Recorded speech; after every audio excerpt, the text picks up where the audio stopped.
신약성경 요한복음 19장 23절부터 30절까지 말씀인데요, 우리 먼저 27절까지 말씀만 읽도록 하겠습니다. 23절부터 제가 봉독합니다. 군인들이 예수를 십자가에 못 박고 그의 옷을 취하여 네 깃에 나눠 각각 한 개씩 얻고 속옷도 취하니 이 속옷은 호지 아니하고 위에서부터 통으로 짠 것이라. 군인들이 서로 말하되 이것을 찢지 말고 누가 얻나 제비 뽑자 하니 이는 성경에 그들이 내 옷을 나누고 내 옷을 제비 뽑나이다 한 것을 응하게 하려 함이로라. 군인들은 이런 일을 하고 예수의 십자가 곁에는 그 어머니와 이모와 글로바의 아내 마리아와 막달라 마리아가 섰는지라. 예수께서 자기의 어머니와 사랑하시는 제자가 곁에 서 있는 것을 보시고 자기 어머니께 말씀하시되 여자여 보소서 아들이니이다 하시고, 27절 말씀 다 같이 봉독합니다. 또 그 제자에게 이르시되 보라 내 어머니라 하신대 그때부터 그 제자가 자기 집에 모시니라. 아멘. 하나님의 말씀입니다. 십자가에 달려 돌아가신 예수 그리스도를 너무나도 부러워했던 한 청년이 있었습니다. 일제강점기 때의 시인이었는데요, 그 사람의 이름이 윤동주입니다. 윤동주 시인. 십자가라고 하는 시를 썼죠. 거기에 자기의 바램, 자기의 염원이 잘 담겨져 있습니다. 한번 보시겠어요? 일제강점기 때 직접 원고지에 썼던 시입니다. 제가 한번 읽도록 할게요. 쫓아오던 햇빛인데 지금 교회당 꼭대기 십자가에 걸리었습니다. 첨탑이 저렇게도 높은데 어떻게 올라갈 수 있을까요? 종소리도 들려오지 않는데 휘파람이나 불며 서성거리다가 괴로웠던 사나이, 행복한 예수 그리스도에게처럼 십자가가 허락된다면 모가지를 들이우고 꽃처럼 피어나는 피를 어두워가는 하늘 밑에 조용히 흘리겠습니다. 일제강점기 때에 일본 유학생활 중에 이제 독립운동에 가담을 했다가 붙잡혀가지고 후쿠오카 형무소에 잡히죠. 그리고 독립을 1940년 독립을 앞두고 몇 개월 전에 27이라고 하는 나이에 어찌 보면 한 손에는 십자가 신앙, 또 한 손에는 독립운동이라고 하는 것을 붙잡고서 제단 위에 순교의 제물이 되었던 겁니다. 이 시편의 이 십자가라고 하는 시를 보면은, 그러니까 시인 윤동주가 이제 길을 가다가 교회에 이제 종탑이 있잖아요. 거기에 이제 십자가가 있습니다. 석양으로 지는 해가 십자가에 걸리니까 마치 예수님께서 십자가에 달리셔서 그 십자가에서 보배로운 피를 흘리신 것과 같은 그런 모습으로 연상이 되는 것이고, 그 십자가를 묵상을 하는 겁니다. 그러면서 나도 기회가 되면 저 십자가가 허락이 된다면 저 괴로웠던 사나이, 그러나 행복한 예수 그리스도, 그처럼 나도 모가지를 들이우고 꽃처럼 피어나는 피를 어두워져가는 그 하늘에 조용히 흘리고 싶다. 그렇게 이제 자기의 염원을 표현합니다. 여러분, 윤동주가 바라보면서 십자가에 달리신 예수님을 뭐라고 표현했습니까? 아름답다. 아름다운 예수 그리스도, 행복한 예수 그리스도. 여러분, 십자가에 달려 고통스러운 모습을 하고 있을 터인데 어떻게 그 모습을 보면서 아름답다, 행복하다 그렇게 표현할 수 있을까요? 이거는 십자가의 은혜를 체험한 사람만이 할 수 있는 고백입니다. 십자가의 은혜를 체험하지 못하면 그 흉측한 십자가에 달려 죽은 흉악범인데 그 모습을 보면 얼마나 고통스럽겠어요. 죽어가고 있는 그 모습인데, 그런데 행복하다, 그런데 아름답다, 십자가의 은혜가 있기 때문에 그런 거죠. 여러분, 성경에 사도 바울이라고 하는 인물을 한번 생각해 보세요. 사도 바울은 그렇게 고통을 당하면서도, 감옥에 갇히기도 하고 돌에 맞아 죽을 뻔하면서도, 태장에 맞아 죽을 뻔하면서도 어쩌면 그렇게 그 열정적으로 복음을 전할 수 있는 것인가? 아니, 우리와 똑같은 성정을 가진 사람인데 어떻게 그 안에는 그렇게 열심이 있는가, 열정이 있는가, 그렇게 복음을 전할 수 있는 것인가? 여러분, 그 이유가 무엇일까요? 오늘 고린도전서 15장 10절 말씀 보시면요, 그러나 내가 나된 것은 하나님의 은혜로 된 것이다. 오직 하나님의 은혜. 그러니까 그 바울을 그렇게 열정적으로 만든 그 바울의 인생의 키워드는 뭐냐면 은혜였어요. 은혜. 바울은 목회 전문가입니다. 그래서 자기 믿음으로 낳은 아들 디모데라 그러잖아요. 디모데를 마치 이 에베소 교회 파송하듯이 에베소 교회 보내면서 이 바울은 자기 인생 말년에 자기 목회의 노하우를 알려주는 거예요. 그런데 자기 목회의 노하우를 알려주는데 그 한마디가 뭐냐면 디모데후서 2장 1절에 나온 것처럼 내 아들아 그러므로 너는 그리스도 예수 안에 있는 은혜예요. 바로 은혜입니다. 은혜 가운데서 강해야 한다. 그러니까 너가 목회하면서 목회 스킬을 배우는 것 그 전에 너가 불에 던져지고 물에 던져진다 할지라도 너를 발가벗겨 가지고 차가운 그 한겨울에 차가운 그 길바닥에 내던져진다 할지라도 너는 목회를 포기하지 않고 그리스도의 제자됨을 만들어주는 것은 무엇인 줄 아니? 그것은 바로 은혜야. 은혜, 하나님의 은혜란다. 그렇기 때문에 다른 것은 다 잊어버린다 할지라도 하나님의 은혜는 절대로 잊어버려서는 안 된다 하는 겁니다. 그러니까 여러분, 우리 기독교인은요, 그 은혜를 잊어버리는 순간 우리는 무기력해지는 겁니다. 그렇지만 나는 아무것도 할 수 없고 아무것도 없지만은 내가 할 수 있는 것은 뭐냐면 은혜예요. 하나님의 은혜가 있기 때문에 나는 갈 수 있는 것입니다. 그렇기 때문에 우리가 찬양하잖아요. 은혜 아니면 살아갈 수가 없네. 호흡마저도 다 주의 것이니 세상 평안과 위로 내게 없어도 예수 오직 예수뿐이네. 세상의 평안이 없고 세상의 위로가 없어도 오직 예수, 오직 예수. 그렇게 고백하며 외칠 수 있는 이유가 뭐예요? 은혜가 있기 때문에 그래요. 은혜가 없으면 그렇게 고백할 수 없는 것이죠. 은혜가 아니면 내가 살아갈 수 없다는 것입니다. 그렇기 때문에 그 세상에 어떤 사람보다도 강한 것이 누구냐면, 강한 사람이 누구냐면 그리스도인이에요. 왜냐하면 은혜 때문에 용기가 있는 겁니다. 은혜 때문에 용기가 생기는 것이고 은혜 때문에 담대하게 살아갈 수 있는 것이죠. 그렇기 때문에 우리는 은혜가 있으면 돼요. 여러분, 은혜 때문에 정말 무서울 것 없는 그런 인생 살아가시는 저와 여러분 되시기를 주의 이름으로 축원합니다. 아멘. 은혜예요, 핵심은. 여러분, 십자가는 원래 사형틀이잖아요. 사형틀은 그냥 경범죄로 잡히면 사형당하나요? 그렇지 않아요. 흉악범들이 달리는 곳이 십자가입니다. 십자가 사형틀이에요. 그 주변에 얼씬얼씬거리면 안 되잖아요. 그러니까 베드로도 멀찌감치 떨어져서 따라간 거죠. 너도 예수와 한 도당인가 같은 패거리인가 눈에 불을 켜면서 찾고 있잖아요. 그러니까는 도망가는 거죠. 어찌 보면 도망가는 게 이해가 됩니다. 왜? 너무나도 무서운 사형틀입니다. 그렇다면 이렇게 질문할 수 있어요. 그런 가운데서도 오늘 본문에 보면 십자가 앞에 나가는 사람들이 있는데, 자, 이렇게 무시무시한 십자가 앞에 나아갈 수 있는 이유가 무엇인가? 무엇으로 그것을 설명할 수 있는 것인가? 거기에는 도망가도 되는, 이해가 되는 그런 십자가인데, 그런데 십자가 앞에 달려갈 수 있는 이유가 뭔지 아세요? 그것은 바로 은혜라는 겁니다. 은혜 때문에 십자가 앞에 나아갈 수 있는 것입니다. 만약에 저 십자가 앞에 누가 보든지 안 보든지, 내가 잡히든지 안 잡히든지 걸어갈 수 있는 사람이 있다면 그 사람은 누구냐? 바로 은혜를 기억하고 있는 사람이에요. 은혜를 잊어버리지 않은 사람입니다. 여러분, 우리는 다 은혜를 받았잖아요. 죽을 수밖에 없는 우리가 그리스도인이라고 하는 것은 다 은혜를 받은 사람입니다. 하나님의 은혜로 구원받았기 때문에 우리가 예배드리고 그렇게 하는 거죠. 나는 구원받았다, 그렇게 말할 수 있는 사람입니다. 그런데 오늘 말씀을 보면 십자가 앞에 나가는 사람은 은혜 받을 수 있는 사람, 은혜 받는 사람이 나갈 수 있지만요, 더더욱 십자가 앞에 나갈 수 있는 사람은 누구냐면은 받은 은혜를 기억하는 사람이에요. 받은 은혜를 잊지 않고 기억하는 사람이 십자가 앞에 걸어갈 수 있는 사람이라는 겁니다. 그렇기 때문에 여러분, 십자가와 우리의 거리는, 여러분의 거리는 은혜를 기억하는 크기와 반비례합니다. 그러니까 은혜를 기억하는 기억이 크면 클수록 십자가와 가까워지는 것이고요, 은혜를 잃어버리면 잃어버릴수록, 잊으면 잊을수록 십자가와 더 멀어지게 하는 겁니다. 그래서 우리는 찬양하잖아요. 내가 매일 십자가 앞에, 내가 매일 십자가 앞에 더 가까이 가오니. 왜? 내가 매일매일 은혜를 기억하는 겁니다. 은혜를 잊지 않아요. 그러니까 은혜를 잊지 않으면 내가 매일매일 십자가 앞에 나갈 수 있다는 것입니다. 눈치 보지 않고 나갈 수 있는 겁니다. 여러분, 은혜를 기억하는 저와 여러분 되시기를 축원합니다. 아멘. 은혜를 기억하는 것이 너무나도 중요한 거예요. 오늘 본문의 말씀은 그겁니다. 그 십자가 앞에 나가는 사람들이 있어요. 십자가 앞에 나간 사람들, 힘 있는 사람이 아니에요. 가진 것이 많은 사람.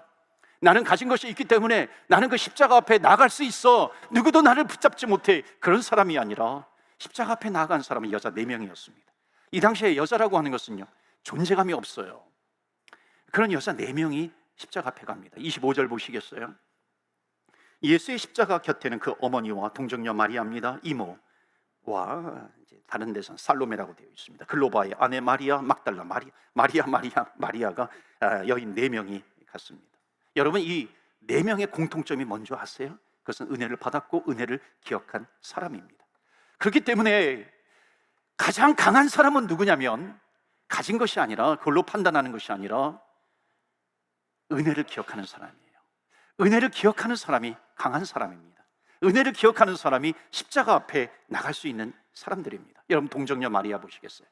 첫 번째 여인 동정녀 마리아가 나옵니다. 예수님의 육신의 어머니 동정녀 마리아. 어찌 보면은 요셉은 잘 나오지 않잖아요. 육신의 아버지 요셉은 잘 안 나와요. 어찌 보면 요셉은 일찍 돌아가신 것 같기도 하고, 그래서 마치 예수님께서 장남처럼 가정을 돌보셨을 거예요. 그런데 예수님께서 십자가에 달려 돌아가신 날, 어쩌면 동정녀 마리아는 모성의를 가지고 나올 수도 있었을 겁니다. 자, 그 다음에 이어지는 말씀 보시겠어요? 26절 보시면 예수께서 자기의 어머니와 사랑하는 제자가 곁에 서 있는 것을 보시고 자기 어머니에게 말씀하시되 여자여 보소서 아들이니이다 하시고, 여자여, 오늘날로 말하면 시건방진 그런 말로 보일 수 있겠지만 여자여는 아주 극존칭의 표현입니다. 어머니 옆에 있는 이 요한을, 어머니 옆에 있는 요한 보세요. 이제부터 요한이 아들입니다. 그리고 요한을 향해서 뭐라 그래요? 27절에 또 그 제자에게 이르시되 요한이에요, 보라 내 어머니라, 너의 어머니라 하시는데, 그때부터 그 제자가 자기 집에 모시니라. 요한아, 이제부터 이 어머니 나의 어머니가 아니라 너의 어머니다. 너가 잘 보살펴 드려라. 하나 팁을 드린다면, 천주교에서는 이 내용을 어떻게 해석을 하냐면요, 거꾸로 해석합니다. 어머니를 요한에게 의탁한 것이 아니라 요한을 비롯한 제자들을 이 어머니에게, 마리아에게 의탁한 것으로 해석을 합니다. 그래서 동정녀 마리아를 신격화시켜요. 그러나 이것은 성경을 완전히 거꾸로 보는 겁니다. 실제로는, 실상은 뭐냐면 어머니 마리아를 요한에게 부탁을 한 겁니다. 그러니까 요한은요, 은총을 받은 사람이에요. 주의 은총. 그게 또 어떻게 나타나냐면, 이 마리아의 자기는 비천한 인생입니다. 나는 비천한 인생입니다. 그러면서 그 은혜를 고백하는 마리아 찬가가 나와요. 거기에 48절에 보면, 누가복음 1장 48절에 보면 그 여종의 비천함을 돌보셨습니다. 나는 비천한 여인입니다. 나를 돌보셨습니다. 보라, 이제후로는 만세의 나를 복이 있다 일컬으리로다. 그러니까 이 비천한 여인을 돌보신 그 하나님의 은혜, 그 하나님의 은혜가 나에게 있기 때문에, 그 은혜 때문에 내가 십자가 앞에 나갈 수 있다는 겁니다. 그 은혜를 내가 잊지 않았기에 내가 십자가 앞에 나갈 수 있습니다. 살든지 죽든지, 나를 살게 하든지 죽이든지 나는 십자가 앞에 나갈 수 있어요. 그리고서 이제 또 다른 마리아도 그 십자가 앞에 나갔습니다. 여러분, 이들의 공통점은 뭐라고요? 그 은혜를 잊지 않는 사람입니다. 마지막 여인이 누구냐면 막달라 마리아예요. 막달라 마리아가 십자가 밑으로 갑니다. 누가복음 8장 2절에 보면 이 막달라 마리아에 대해서 이렇게 기록하고 있어요. 또한 악귀를 쫓아내심과 병고침을 받은 어떤 여자들, 곧 7 귀신이 나간 자 막달라인이라 하는 마리아와. 그러니까 막달라는 누구냐? 막달라 마리아는 과거에 7 귀신 들렸던 여인. 여러분, 7 귀신 들린 여자 보았습니까? 저는 농촌 목회하면서요, 7 귀신인지 아닌지는 모르겠지만 그와 비슷한 사람들을 참 많이 보았습니다. 여러분, 목회하면요, 정말 이렇게 막 하얀 소복을 입고 밤에도 막 뛰쳐나가가지고 그 저수지를 배회합니다. 길거리를 배회하기도 하고요. 그다음에 제가 목회하던 교회는 항상 문이 열려 있으니까는 새벽이고 밤이고 언제고 들어와가지고 이렇게 하얀 소복을 입고 머리 풀어헤치고 막 피아노를 꽝꽝 쳐대기도 하고요. 그냥 이 무덤가를 막 이렇게 배회하기도 합니다. 제가 잠자고 있는데 와가지고 그냥 밤새도록 자고 있는 저를 쳐다보는 겁니다. 이게 창문으로 쳐다보기도 하고. 처음에는 제가 몰랐으니까요, 그냥 잠을 잤는데 나중에 이걸 딱 알고 나니까 잠을 잘 수가 없는 거예요. 왜냐하면 계속 어디선가 나를 쳐다보고 있는 것 같은 겁니다. 그리고 또 그 시신, 이렇게 목맨 시신에 펄쩍펄쩍 뛰어다니기도 하고요. 또 아이들은요, 굉장히 또 이 잔인해. 아이들은 또 이 돌을 들어가지고 막 던지기도 합니다. 옷을 벗고 무덤가를 다니기도 하고요. 또 어떤 정신 이상이 있는 사람은 이 귀에 계속해서 음성이 들린다 그래요. 그래서 저 무당이 있었는데 시골 마을에 무당을 죽여야 된다 그러면서 칼을 가지고서 막 이렇게 쫓아가는 겁니다. 여러분, 귀신 들렸다라고 하는 것은 굉장히 비참한 거예요. 그런데 지금 막달라 마리아는 강조해서 7귀신 들렸다고 하는 겁니다. 여러분, 한국에서 귀신 들렸다라고 하는 거고 지금 이스라엘 상황에서 귀신이 들렸다라고 하는 것은 완전히 하늘과 땅 차이입니다. 이스라엘에서 귀신이 들렸다라고 하는 것은 뭐냐면 귀신이 들어왔어요. 마귀가 들어왔다라고 하는 것은 뭐냐면 그 당시에 종교적으로 이것은 뭐냐면 하나님으로부터 버림을 받았다라고 하는 겁니다. 그런 뜻이에요. 하나님으로부터 버림을 받았어요. 하나님으로부터 버림을 받았기 때문에 그 몸뚱아리 안에 귀신이 들어온 거예요. 마귀가 들어왔다라고 하는 겁니다. 그러니까 어떻게 되냐면은 아무리 그래도요, 그 모성애라고 하는 거 있잖아요. 자기의 딸이 그래도 그 자기 딸을 사랑하는 마음이 있잖아요. 그런데 그 당시에 이 분위기는 뭐냐면 종교적으로 하나님이 버렸기 때문에 하나님이 버린 사람을 어떻게 내가 그를 감싸고 있을 수 있겠는가? 그러니까 부모로부터 버림을 받는 겁니다. 길거리에 갈 때마다 마리아는, 그래서 막달라 마리아는 돌멩이에 그 돌에 맞아요. 또 피투성이가 될 수 있는 그런 모습으로 살아간다라고 하는 것을 우리는 쉽게 짐작할 수 있습니다. 그러니까 아무도 나에게 다가오지 않습니다. 다가오는 사람이 없어요. 그런데 그 당시에 그 이스라엘 전체에서 유독 나에게 다가오는 한 사람이 있었으니, 한 청년이 있었으니 바로 예수 그리스도. 예수님께서 나를 향해서 달려오시는 겁니다. 그러면서 그 예수님께서 나를 향해서 말씀하세요. 마리아야, 마리아야, 나는 너를 버리지 않았어. 나는 어제도 너를 버리지 않았고 오늘도 버리지 않았고 내일도 너를 버리지 않을 거야. 마리아야, 마리아야, 나는 너를 포기하지 않았어. 어제도 포기하지 않았고 오늘도 포기하지 않았고 내일도 포기하지 않을 거야. 마리아야, 마리아야. 그 주님께서 다가오셔서 속삭여 주십니다. 그뿐만 아니라 이 마리아 안에 있는 귀신을 향해서 예수님께서 인상을 쓰시면서 꾸짖으십니다. 마귀야, 귀신아 떠나가라, 귀신아 떠나가라, 귀신아 떠나가라. 그러니까는요, 정말 놀랍게도 이 마리아의 얼굴이 펴지는 겁니다. 정상으로 돌아오는 거예요. 눈동자 풀렸던 눈동자가 다시 돌아오게 되는 겁니다. 여러분, 이러한 하나님의 은혜, 주님의 은혜를 막달라 마리아가 어떻게 잊을 수가 있는 겁니까? 어떻게 이 주님을 잊을 수가 있어요? 이 은혜를 잊을 수가 있어요? 내가 돌을 맞는다 할지라도 나는 저 십자가 앞에 나갈 수 있어. 십자가 앞에 나가는 것이죠. 그 십자가 앞에 가까이 갈 수 있는 이유는 뭐예요? 은혜 때문에, 하나님의 은혜입니다. 어찌 보면요, 마리아는 지금 내가 은혜를 받았기 때문에 갑니다, 이것보다도 더 정확한 표현은 뭐냐면 내가 받은 은혜가 있는데 그 은혜를 기억하기 때문에, 잊지 않았기 때문에, 기억하기 때문에 내가 주님 앞에 갑니다. 십자가 앞에 나갑니다. 고백하면서 나가는 거죠. 사랑하는 성도 여러분, 우리는 다 은혜를 받은 사람입니다. 그런데 은혜 받은 이후에 그 은혜를 어떻게 관리하고 계세요? 지금도 은혜를 기억하고 은혜를 잊지 않고요, 그거를 떠올리면 얼마나 가슴이 뛰십니까? 죽을 수밖에 없는 죄인이지만 그 죽을 수밖에 없는 죄인을 살려주신 그 하나님의 은혜, 절대로 적다고 말할 수 없는 이 은혜를 우리가 받았어요. 영죽을 나를 하나님께서 살려주셨는데, 모든 사람이 죄를 범하였음에 하나님의 영광에 이르지 못하는 그러한 하나님께서 나를 살려주셨는데, 어찌 보면 그 은혜가 아니면 나는 지옥행을 향해서 오늘도 내일도 걸어갈 수밖에 없는 그런 인생인데, 하나님의 은혜로 영원한 생명을 얻게 해주셨사오니 이 은혜가 얼마나 큰가.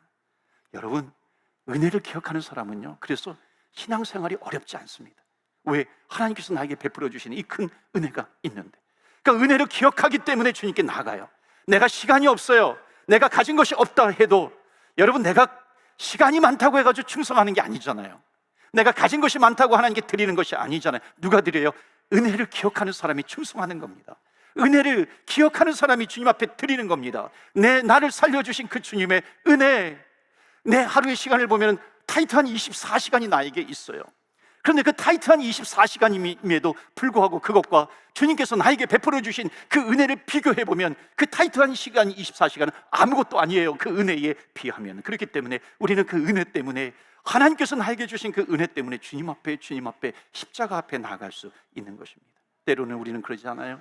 하나님, 나에게 시간을 주시면 내가 충성하겠습니다. 하나님, 나에게 돈을 주시면 내가 충성하겠습니다. 돈 좀 주세요, 시간 좀 주세요. 여러분, 그러나 그러기 전에 가장 먼저 우리가 해야 될 시급한 것이 뭐냐면은, 하나님, 은혜 잊지 않게 해주옵소서. 은혜를 회복시켜 주시옵소서. 은혜를 회복해 달라고 하는 것입니다. 바로 그것이 우리가 주님 앞에 나아갈 수 있는 믿음이에요. 여러분, 점점 어려우실 때에 믿음 생활을 다시 시작할 수 있는 것이 무엇인 줄 아십니까? 은혜를 기억하는 겁니다. 여러분, 다윗을 생각해 보세요. 다윗은 정말로 하나님께서 편애하실 정도로 다윗을 사랑하셨어요.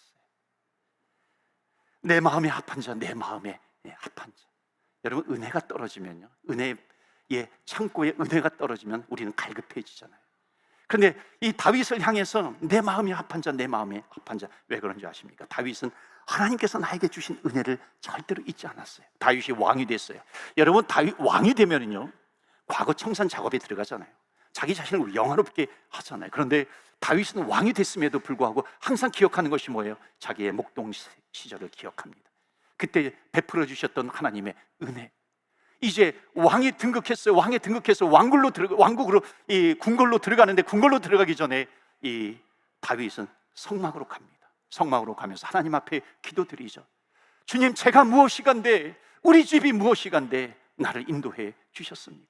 내가 무엇이간데, 우리 집이 무엇이간데, 도대체 무엇인데? 아무것도 아닌 걸 나도 알고 주님도 아시는데 어찌하여 하나님 나를 왕위에 오르게 하셨습니까? 여러분, 다윗은 죽을 때까지 하나님의 은혜를 기억했던 사람이에요. 그래서 받은 은혜를 기억하기 때문에 하나님은 이 은혜를, 이 다윗을 좋아하는 겁니다. 여러분, 이스라엘 백성 상대적으로 보면요, 이스라엘 백성들에게 하나님께서 광야에서 하늘문을 여시고 만나의 축복을 주십니다. 만나, 배고파, 너무나도 배고플 때 하나님께서 만나를 주셨어요. 이 은혜, 감격의 만나의, 축복의 만나의, 은혜의 만나를 받았는데 나중에 광야 생활을 하면서요, 만나를 뭐라고 표현하냐면 민수기 21장 5절에 하찮은 음식, 하찮은 음식이래. 그렇게 하나님께서 은혜를 베풀어 주셨는데 그것을 기억하지 못하고 하찮은 은혜, 하찮은 음식, 그것을 싫어하노라 하매, 그렇게 써놨어요. 여러분, 하찮은 음식이 되니까, 은혜를 기억하지 못하니까 어떤 일이 생기는 줄 아십니까? 마귀는요, 삼킬 자를 계속해서 찾고 있거든요. 삼킬 자를 찾고 있는데 누구를 찾고 있느냐면은 하찮은 음식, 하찮은 음식이라는 사람, 은혜를 잊은 사람이에요. 은혜를 잊었기 때문에 마귀에게 삼킴을 당하는 겁니다. 그렇다면 거꾸로 우리가 하나님의 은혜를 잊지 않으면은 우리는 주님과 동행하면서 승리하면서 살아가는 인생길, 승리하면서 사는 그런 인생이 된다는 것입니다. 그렇기 때문에 사랑하는 성도 여러분, 우리는 하나님께서 베풀어 주신 우리에게 베풀어 주신 은혜가 있어요. 우리는 이 은혜에 대해서 감사해야죠. 그래서 샘솟듯 기쁨이 솟아오르게 되는 겁니다. 여러분, 제가 아내와 함께 식당을 간 적이 있어요. 식당을 갔는데 이제 식사를 하고 이제 계산을 하려고 하는데 괜찮대요, 됐대요. 누가 계산하고 이미 가셨대요. 누가 나를 위해서, 우리를 위해서 식사값을 대주셨을까? 계속해서 누굴까, 왜 누굴까 물어요. 고맙기 때문에 그런 거죠. 감사하기 때문에 그런 거죠. 여러분, 세상은 물 한 잔을 떠다 주어도 감사한 것 아니겠어요? 그런데 하물며 죽을 수밖에 없는 나를 살려주신 그 하나님의 은혜예요. 생명을 살려주신 그 하나님의 은혜가 있는데, 여러분, 그 은혜를 우리가 안다면, 그 은혜를 깨닫는다면, 그 은혜를 믿는다면 우리가 어찌 은혜를 잃어버리고 살아갈 수 있겠어요? 우리는 은혜를 회복하면서 살아가야 됩니다. 여러분, 힘이 없어서가 아니라, 시간이 없어서가 아니라, 은혜가 없기 때문에 내가 힘이 없어요, 내가 시간이 없어요, 그런 것 아니겠습니까? 우리는 은혜를 기억해야 합니다. 마지막으로 하나만 말씀을 드릴게요.